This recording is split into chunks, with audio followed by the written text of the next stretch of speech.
Hey, deserving listeners, a lot of you have been asking me to react to the apology video by iDubbbz, so let's see what happens as I watch. My name is Dr. Kirk Honda. I'm a therapist and a professor. At the end of this video, I'm going to rate his apology as far as I see it, so let's watch. For a while, I felt like if I changed my content over time, that people would see that as a reflection of who I am and what I value, but I'm starting to realize that that is a very weak and passive way to, run my channel and live my life. He, before, was one of those edgelords, if you will. I don't know if that's the term that people would use, but he made content clearly trying to provoke people. And then over the years, he's grown up. I think he's in his 30s now or something, or maybe late 20s. He doesn't want to do that kind of content anymore. And yeah, I could absolutely see someone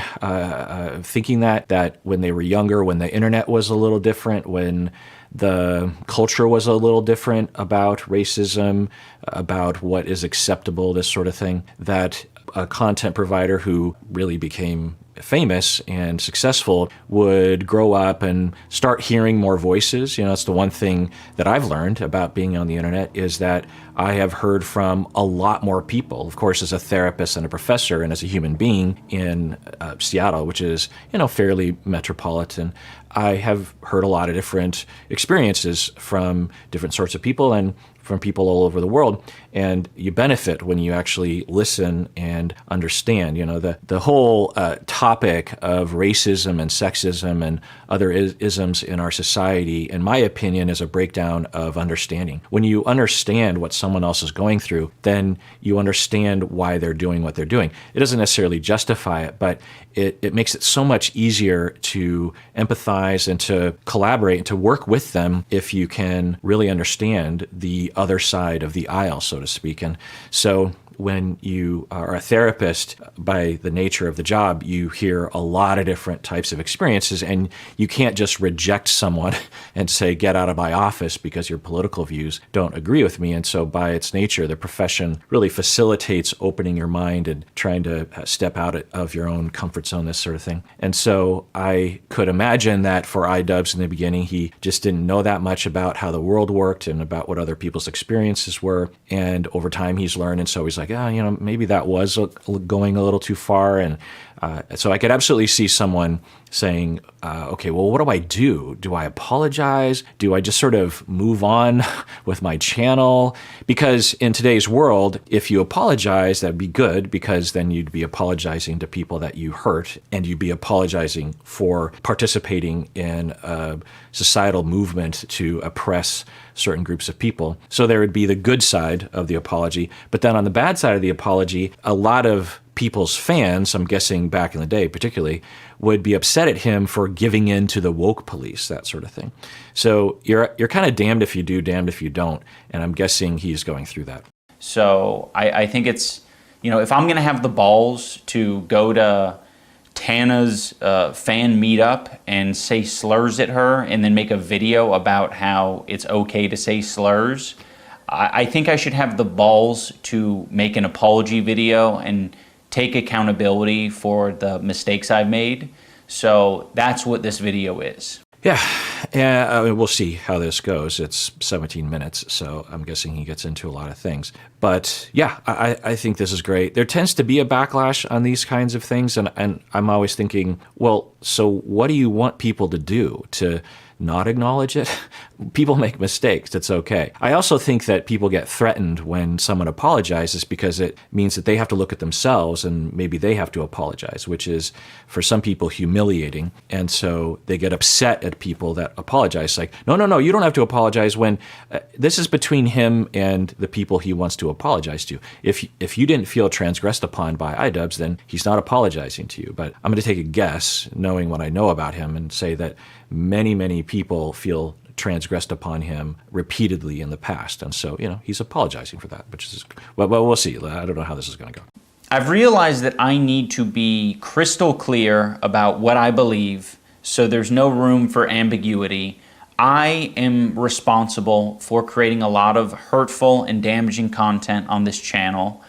And I've also created a culture of apathy and, I don't know, a lot of like cruelty as well. Like, you know, some of the videos I've made have been very not edgy. I don't think they you know, some of these videos were edgy. I think they were just outright cruel. So I don't want people to, you know, get it confused about, you know, where I stand. I have made some cruel, hurtful content, and I need to acknowledge that, and I'm really sorry that it's taken me this long to acknowledge it. Now, hopefully he gets into why he made the videos in the first place in the past, because if he can speak to that, then that will help not to excuse it, but to explain it so that he has a way of trying to work against that himself, and he can also model that for other people. I'm guessing that he is a product of our racist and sexist culture. I don't know the exact nature of his videos in the past, but from what I understand, I think there was, at the very least, some racism and maybe some sexism. I don't know. But we're all a product of that culture. We've all internalized the messages that say that some people are superior to others and associate certain people with stereotypes that are hurtful and pigeonholing. So I'm guessing that was a major factor in why he not only made the videos, but also didn't respond to feedback, critical feedback from others. Make a different set of mistakes than the people I was making videos on, but it doesn't matter. I don't think anyone deserves that level of cruelty or hate. It's also indoctrinated a lot of people into thinking that this is an okay way to behave, and it's not. It's super irresponsible and shitty. I am very insecure. Right, so not only was he hurtful, but he also led the way for others to follow in his footsteps, which is particularly problematic when you have a platform like this, right? And by the way, if you don't know who he is, he has almost 8 million subscribers. This video has been seen 2 million times. So yeah, he has a lot of people who follow him. I am very insecure about my ability to create interesting content or like entertain. It's gotten better over the years, but it's something that I have struggled with constantly. Yeah, I thought this about Logan Paul. At a certain point, you run out of ideas. These creators are essentially comedians, I guess, if this is the kind of content that they're making, or cultural commentators. And they're often expected to put out stuff very frequently, and that's how they make their living. And there's sort of a treadmill effect. I'm kind of currently on one of those treadmills where you put out a certain amount of content per week or per month, and you just feel really beholden to the fans to deliver, you know, even though people aren't necessarily attacking you. I don't know, it can consume you. And so I remember thinking about this with Logan Paul, that, and I'm guessing for him it was similar, that he doesn't have a team of writers, so they just have to randomly every day wake up and say, okay, what do we do today? And you end up,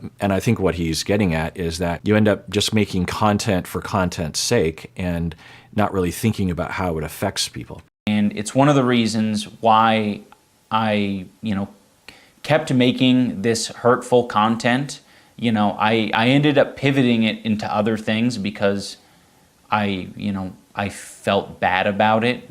Okay, so as many of you know, I have developed my own 11 components of effective apology, and one of them, one of the crucial components of effective apology is communicating that you feel bad, that you feel sorrow, you feel remorse. That is a major component of apologizing. A lot of public apologies do not include that. They will say, I take accountability for my actions and I apologize, without conveying that they actually feel sorry. Apologies come from an emotion. You feel bad. You're cringing at yourself. You're like, oh, I hurt so you have empathy. You're being in someone else's shoes and you're like, oh, I did that to them. Oh, it makes me feel bad. That's what an apology is. That's where it generates from. Apologies aren't taking accountability solely, right? It's not only that. It is feeling something for the people you have transgressed upon. So he says he feels bad. That's a good start. Hopefully he can elaborate on that. They usually don't. The other thing he's referencing, I think, is that he started to make this certain kind of content, this edgy content, And he started to get a lot of views and maybe a lot of money, a lot of notoriety, a lot of fans. And then you just feel compelled to make very similar kinds of content. And of course, that makes sense, right? Especially when you're doing something on YouTube. I've been there before where you just throw out a lot of different types of content and then you just see what seems to resonate with the audience or with the algorithm or something. And then you say, oh, okay, well, I guess I should do more of that sort of content. There's nothing wrong with that. But it's a dangerous game, right? Because if the sort of content isn't really the kind of content you want to make, or it's toxic in some way, then you can really start to convince yourself that this is the right thing to do. And as a content provider myself for the past 15 years on YouTube, I can tell you that there's a risk of giving into that, in that, yeah, sure, you might really super serve a group of fans, a group of people on the internet, but what you might end up doing is the broader audience that might be attracted to your content will associate you with this one thing, and then they don't want to actually see anything you make, even if you make other sorts of things. So then it kind of creates a monster. And I've seen this before, not only on YouTube, but radio hosts. If you are old enough to remember Tom Likas, he, in the beginning, I would listen to him on the radio when he first became syndicated in Seattle anyway. And he was just a regular radio host from what I remember. Dr. Laura Schlesinger was a similar thing. This is before podcasting. I would listen to a lot of talk radio. And these individuals, yeah, they might be a little controversial, but they were very run-of-the-mill. And so I listened to them for a while, and then for whatever reason, I didn't listen to them anymore.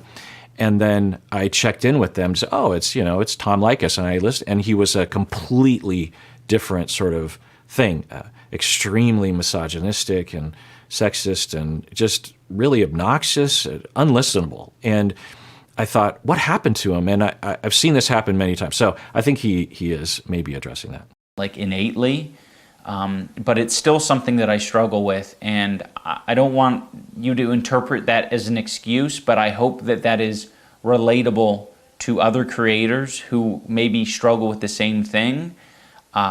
I'm not confident in my ability to entertain, and I think if I had to rely on my personality to entertain people, that I wouldn't have any amount of success. Yeah, that's interesting. I can relate. The analogy that I have about being a content provider is that every time I turn on this camera or I turn on this mic, it's like I'm just standing up on a stage in front of sometimes literally millions of people, and it's just you. You have to somehow be entertaining and attractive and interesting and compelling, and you have to say new things. You can't say things that you've said before, things that other people have said before, and so you end up scrambling. The benefit that I have is that the niche that I have created on the internet involves my expertise, something that I've been studying and doing and teaching for 25 years. So there's a lot of depth to my understanding. Plus, I'm continually learning other things, and the field of psychology is vast. One of the things that I lament is that I will die long before I explore all the areas of psychology and human experience that I have on my to-do list. And never mind the things that aren't on my to-do list that don't make it on there. Literally, I have a to-do list of things, and I've looked at it before, and I'm like, I'm literally never going to get to all those things that I want to do. So yeah, I can't imagine being the kind of content providers like iDubbbz, where you just have to, without any sort of expertise, without any sort of professional experience to draw upon, you have to somehow just do a song and dance on stage and have it be interesting. And sometimes you'll turn to these toxic elements because it creates a reaction. And for a certain group of people, they become very loyal to you because they're looking for a safe place for them to be able to be racist and sexist. And they can't do it in most areas of public society. And they look to certain content providers to create a place where they can actually enact those toxic ideas. And that is really hard to come to terms with. I was being very bigoted in a lot of my videos, and I justified it because, I didn't think it was too serious. And I thought that people were going to see that I had good intentions, but that's so silly, Casual racism is still racism. Yeah, I don't know if this is what he's referring to, but particularly in the past, but still now there's a culture of people on the internet particularly, but in the real world as well, that will use edgy comedy as a way of having laughs. People will make jokes about sexism or racism and this sort of thing. It's been a part of comedy for a very long time. And the idea is that both the comedian and the audience understand that it's not okay to be racist, but we're all agreeing that in this place we're having a laugh at racism, or we're having a laugh at stereotypes or something like that. And I'm sure you've seen those kinds of jokes and laughed along with them at times. There's a line that, of course, there's a difference between making fun of the racist, making fun of racism, and actually just hiding your racism behind jokes, right? So he is, I think, talking about that. Casual bigotry is still bigotry. And, I said a lot of things that I look back at and I cringe now, and I'm like, that is an awful thing to say. Yeah, and thank God that YouTube wasn't really a thing until I was 40 or something, or in my 30s. I started this YouTube channel in my late 30s, so I wasn't completely over my adolescentness, and still am not. There's a lot of great things about adolescentness, fart jokes, this kind of thing. There's nothing wrong with that. And so thank God that the internet didn't really exist when I was a teenager. So for old content providers like me, or just old people like me, we escape that liability of having to go back to, I have a version of this, which is I have a journal. And I read my journal from when I was a teenager, particularly when I was in middle school. And yeah, it's very cringy. I can't imagine if I had the internet. There's very few things about being old that are positive. That's one of them. It doesn't matter what my intentions are. Like, if I'm hurting people, I'm hurting people. And, who the fuck knows what my intentions are? Like, sarcasm and jokiness and jokey tone only goes so far, especially over the internet. Even in real life, that's like an impossible thing. Yeah, that's good. So he's going into depth on content provision and empathy, and he, I think, is saying, look, in the past I might have justified saying these things because I can say that I didn't intend on hurting anyone's feelings. I was just making a joke. I was being sarcastic. What he's saying is it doesn't really matter, because the effect is what matters. And if people are hurt, then what matters is that I hurt someone, right? So yeah, that's good. To know with 100% certainty. I've just always had this dumb philosophy that I'm not responsible for, my audience and how they behave beyond what content I put out. And that's stupid, and it's led to a lot of hate and a lot of bad outcomes. His audience, because they were attracted to his content, maybe partially because of their bigotry, that he could say, look, if my fans are being bigoted to other people and attacking people that I'm attacking on this YouTube channel, I'm not responsible for that because I can't control them, and that's their own choice. I just made a video attacking another YouTuber, so it's not my fault. And yeah, that's pretty dubious, right? We, as content providers, have a lot of responsibility. When you are in the public eye, you have a responsibility. Now, are you responsible for everything that your audience does? No, absolutely not. But you should try to do something. And you can do a lot, right? In the past, I'm guessing he could have pivoted and or said to his audience, look, I've heard about some of y'all attacking this person. Don't do that. That's not okay. I don't know if you've noticed, maybe you have, that I've actually started to take responsibility for this as well, that I might be criticizing someone that I'm reacting to, and I will sprinkle in statements like, look, just because I am appalled at someone's behavior does not mean that we or you should be attacking these people online or going into their DMs or something. And if you see any bullying happening, you should do something about it if you feel safe to do so. To stand by and watch bigotry or bullying happening is to be a part of it some of the time. It depends. There's situations. So, it sounds like he's addressing that, which is good. I wonder if he'll lose a big chunk of his audience because of this. I don't know. And in fact, I should say that the title of this video is, quote, I miss the old iDubbbz. I'm guessing, meaning that there's a lot of people that have said that say that they miss the way that he used to be, and so he's addressing that. And I just want to make it clear that I am absolutely responsible for my audience. And, I guess if you want to, look out for people who are red flags, it's definitely people who had my mentality that say, I'm not responsible for what my audience does. I know that this apology isn't enough. I've clearly done a lot of damage. These videos have been up for a long time. And okay, so he refers to an apology. This apology isn't enough. Well, yeah, I mean, you haven't really apologized. Now, some people say that you have to say, I'm sorry, in order to apologize, or I apologize. And that's not true. I can apologize, and because in my office, when I am facilitating apologies between people, or I'm apologizing to clients, or I'm apologizing to my wife or whoever, you can absolutely apologize without saying I'm sorry or I apologize if you have all the other elements, because it's basically implied, right? Now, it doesn't hurt to say I'm sorry, but the reason why I don't actually say you have to say I'm sorry or you have to say I apologize is because for some people, that's all they will take away from the recommendation, and then they just say, hey, I'm sorry, expecting other people to feel as though they've been fully apologized to. Saying I'm sorry and saying I apologize is essentially the topic sentence of 6 paragraphs of an apology, of an effective apology, especially if the transgression was such that you need to exhibit that. I would say that he's already exhibited some of the elements of an. In fact, I have.